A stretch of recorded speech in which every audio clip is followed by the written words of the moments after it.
Hi guys, welcome to my new vlog. अनि आज चाहिँ हामी के भन्छ घोरेपानीसम्म जान्छौँ होला पुल हिल ट्र्याक। अनि आज चाहिँ के हो भने आज अर्थक्वेक आएको थियो के आज 4 बजेतिर। अनि त्यही पनि हामी जाँदैछौँ। अब केही हुन्न होला नि त, अब यो भ्लग कहिले आउँछ त्यही अनुसार बुझ्नु होला। आज चाहिँ अर्थक्वेक आएको हामी जाने थियौँ। अनि को जाने हो भने म र आशा जाने। Hi Asha, welcome to my vlog. Thank you. Oh my god, आशाले पनि भ्लग गराउँछु भन्छ तर के भन्छ ओए ठोक्यो बिर्सिन्छ अरे बिचमा भ्लग गराउन। अनि आशाको र मेरो चाहिँ दुइटै ब्ल्याक हो सबै। अनि सक्स चाहिँ व्हाइट हो। अब हामी त्यही गरेर भेट्छौँ ल। अब चाहिँ हामी यहाँबाट हाम्रो ब्यागहरू पनि रेडी भइसक्यो। अब हामी चाहिँ यहाँबाट निस्किन लाग्यो गाइज। ओके, अब निस्किन्छौँ हामी। अब हामी गएको गाइज।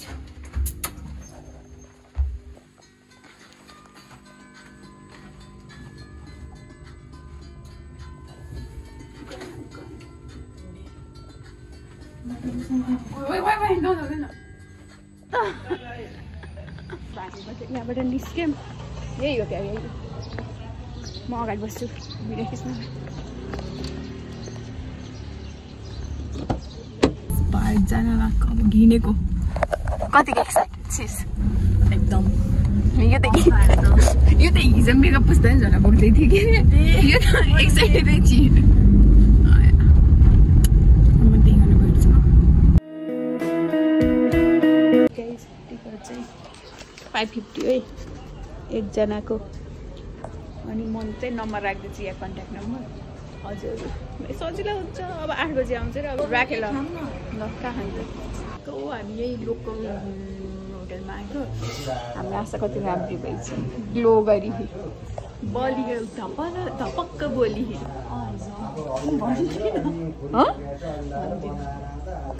खालि भन्दिनँ भन्छ गर्छ नि, भन्दिनँ भन्छ के गर्नु।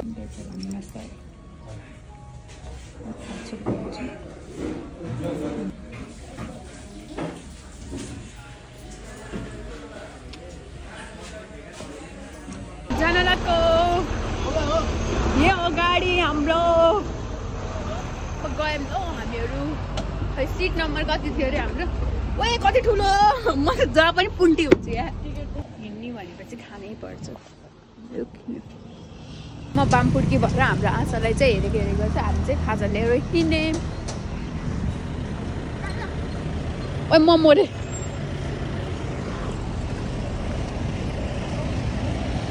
बनाइदे। बागलुङ बस पार्कबाट हाम्रो यो उल्लेरी जाने गाडी लाग्छ पुल हिल जाने। अनि मैले चाहिँ यहाँ कन्ट्याक्ट नम्बर राखिदिन्छु। हजुरहरू पनि आउनु सक्नुहुन्छ। त्यहाँ हामीहरू हिँड्यौँ। 8:30 बजे चाहिँ बागलुङ बस पार्कबाट हिँड्दो रहेछ। म इच एन्ड एभ्री कुरा याद दिन्छु किनभने हामीलाई यहाँ आउँदाखेरि यति गाह्रो भयो कि आफ्नो नम्बर पनि नपाएको। म सब कन्ट्याक्ट नम्बरहरू राखिदिन्छु। हजुर आउँदाखेरि सजिलो हुन्छ। ओके, अब चाहिँ हामी अब लागेको 8:30 बजे चाहिँ गाडी छुट्छ यताबाट। गाडी छुट्छ उसले पुग्यो अरे निधाएर उठेको। अब यहाँ नास्ता खान रोक्यो तर हामी केही खाएन। म हिजो राति 4 बजे भुकम्प पाउँदा पनि निदा थिएन। अहिले त्यही भएर बस्ने बित्तिकै निदाइछु। त्यही भएर बिचको क्लिप केही छैन। के भयो तँलाई? मास्क तलाएर बस्ने। अब म राख्छु, म सुत्न गएँ। निन्द्रा त्यहाँ पुग्दासम्म त एनर्जी चाहियो नि त। घुमले पुग्यौँ। कति घन्टामा पुग्यौँ? कति बज्यो भन्दैम? त्यहाँमा घुमले पुऱ्याइदिँदो रहेछ बाबुको बस पार्कदेखि। त्यही हो। कहाँ खराब के भएछ यहाँ, गाडी रोकिरह कति भयो। अझै 1-2 घन्टा लाग्छ भने के हो थाहा छैन। म त्यही हेर्न जानु लाग्यो। बस्दा पागल भयो। त्यही भएर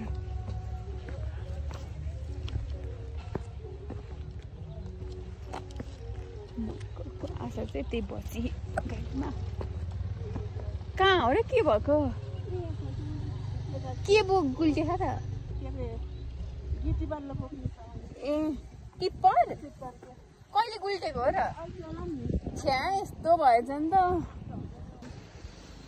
गाइस। टिप्परै बाङ्गे रहेछ त। अनि कसरी जान्छ त गाडी?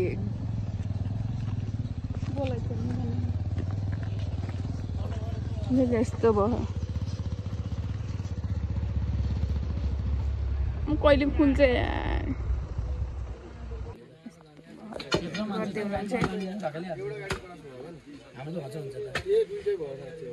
कति लाग्यो थाहा ल्याएर म गाडीमा गएर बस्दिन्छु अझै 1 घन्टा 2 घन्टा जतिलाई लाग्छ होला गेस म हिँड्दै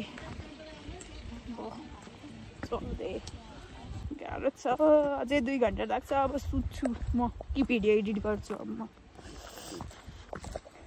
ठाउँ यस्तो के ठाउँ यार यहाँबाट हिँडेर जान पनि पोसिबल छैन रे थुप्रै टाइम लाग्छ अरे त्यही भएर जान्न न हामी जान्न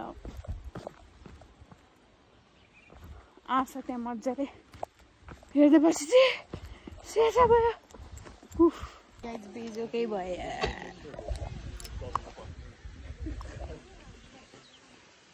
कहिले हो यहाँ हामीहरू अर्को बाटो छ अर्को जिपमा सर पनि त्यो गएन थकाइलो आयो हाम्रो छ त्यहाँ जिप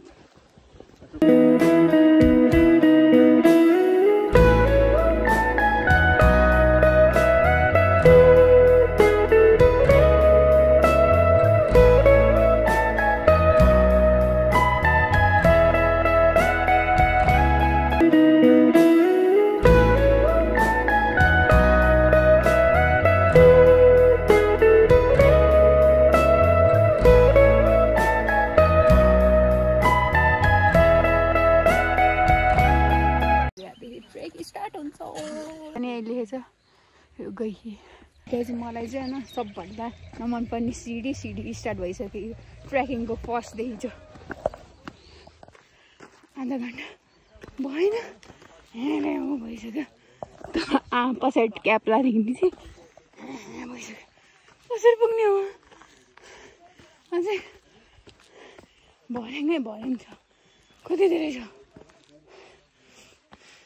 अब चाहिँ छिटो जानुपर्ने हुन्छ किनभने हामी आउँदै लेट भयो कि सासै बढ्यो लालीगुराँस यहाँ खसिसक्यो अन्त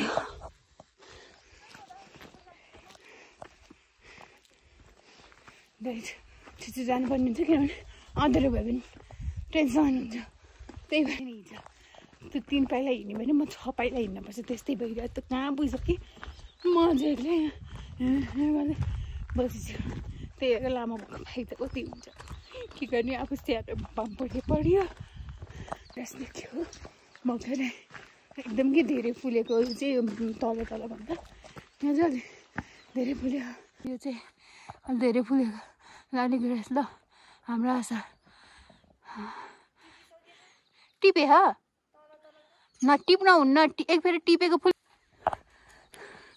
एक फेर फुल टिप्यो भने त्यहाँबाट फेरि फुल्दैन भन्नुहुन्थ्यो त कस्तो राम्रो देखेको मैले त फर्स्ट टाइम हो लालीगुराँस यस्तो नजिकबाट हेरेको रुखमा फुलेको न त बेच्न ल्याएको त मैले देखिरहेको थिएँ भिडियो बेला कन्डिसन छैन श्वास फुलेर म राखिरहेछ मरेमा त्यहाँ त अब कसरी पुग्छु भने म देखाउँछु बिफोर ट्र्याक हामी दुईटा होइन कि बिफोर ट्र्याक धेरै भएन नि त आफ्टर ट्र्याक कस्तो हुन्छ है त अझै हिँड्न 3 घन्टा 4 घन्टा लाग्छ होला टाउको दुख्यो मेरो त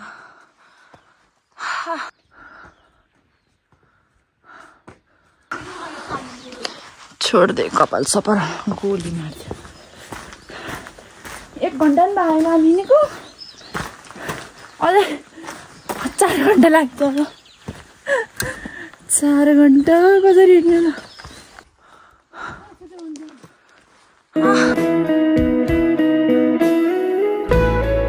ल्याएको काँक्रो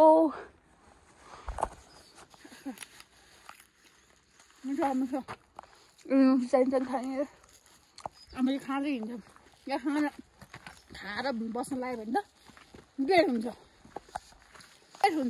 टेक्निक जान्छ क्या म यस्तो हिँड्छु नि को म यहाँ पनि जान्छु कि छुट्टै यस्तो साथी आएको अब 16 ट्र्याक लगेर चक्कर छैन अहिले आफै दुईटा लाग्यो जस्तो है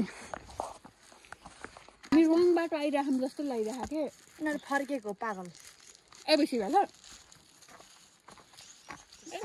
जता पुग्छ नि त्यतै बस्छ नो टेन्सन गाइज जो सुरुमा हुँदाखेरि यति फुल देख्दाखेरि कसो रमाइलो लाग्छ माथि माथि त छ हाम्रो केही इन्ट्रेस्टिङ भयो भने खिच्छ न त खिच्दिनँ किनभने फोनमा पनि चार्ज छैन मेरो कन्डिसन पनि छैन राम्रो अब हामी घोरी पानी जानलाई 5.3 किलोमिटर छ हामी यहाँ पुग्यौँ यहाँ आशा दौडिन्छ यहाँसम्म चाहिँ जिप आउँदो रहेछ प्राइभेट के भन्छ बुक गरेको बेला अनि यहाँबाट चाहिँ ट्र्याक स्टार्ट हुन्छ तर हामी थोरै भएर हामी लोकल बसमा गयो त्यही भएर तलबाट हिँड्नु पऱ्यो अब हामी चल्दैको अब नन स्टप हिँड्न पर्ने हुन्छ गाइज वे टु घोरी पानी गाइज त कहाँ पुग्छ अब के भन्नु त्यसको मैले त्यसलाई के भन्छ लालीगुराँसहरू अब फुल्न स्टार्ट गर्दो रहेछ लालीगुराँसको बुट त होला नि खै के को बुट ऊ त हो लालीगुराँसको बुट म देखाउँछु है फुलेर गइसकेको कि फुल्नै बाँकी हो थाहा छैन यो वाला चाहिँ 27 गते 27 गते अब यो ब्लग कहिले आउँछ थाहा छैन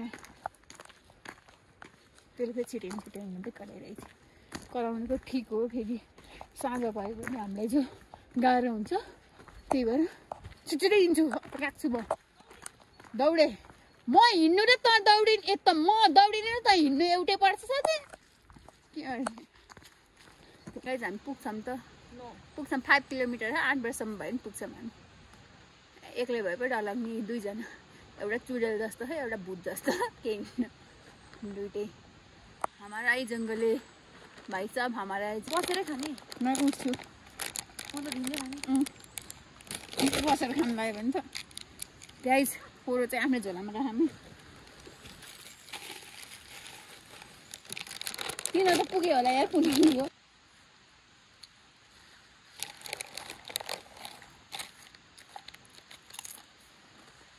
उकालो देखेँ यहीँ सुताम जस्तो भइसक्यो मलाई त यस्तो अब त जानै पर्ने भयो जान्छौँ बस्नु होइन सिधै जाने क्या सुस्ता सुस्ता जाने जाम चल्दिएको हामी लाइज चल्दिएको बम्बई हिँडेको सम्बई चल्दिएको ल अब सिडी लगायो गाइस मलाई ट्रेकिङमा सबभन्दा मन पनि यही सिडी हो फेरि जहाँ पनि यही सिडी मात्रै हुन्छ चल्दिएको आशा दिदी अगाडि गइसक्यो लालीगुराँस देख्दा पनि थकाइ मेटिरह मजा आइरहेन गाइस पार्टीभरि यस्तो देखेको मजा आउँथ्यो म त ढले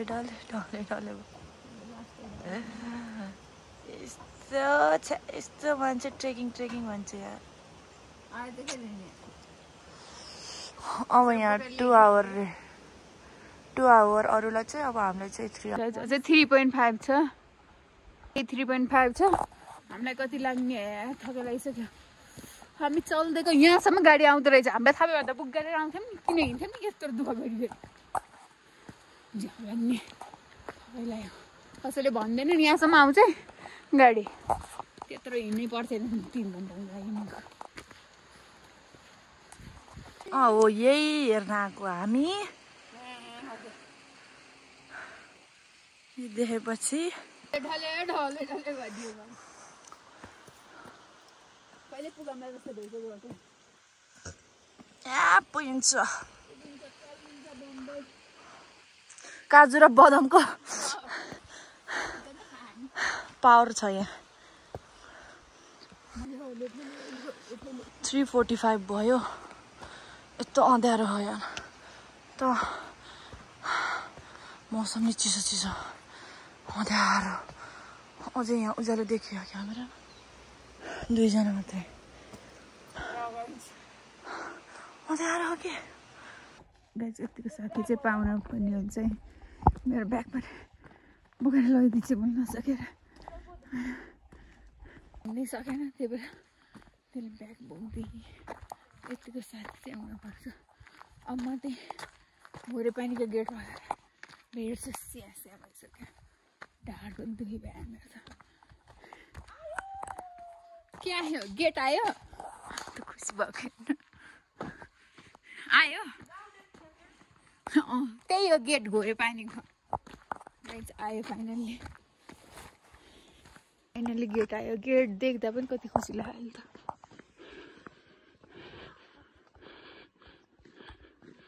ओके यहाँ चाहिँ इन्ट्री गर्न पर्दो रहेछ म त ढले भयो त गएँ इन्ट्री गर्न आएपछि साथी गाइज अब चाहिँ हामी खाना जमाएको अब खान्छौँ ल एकदम भोक लाग्यो यसको चाहिँ अब खान्छ भयो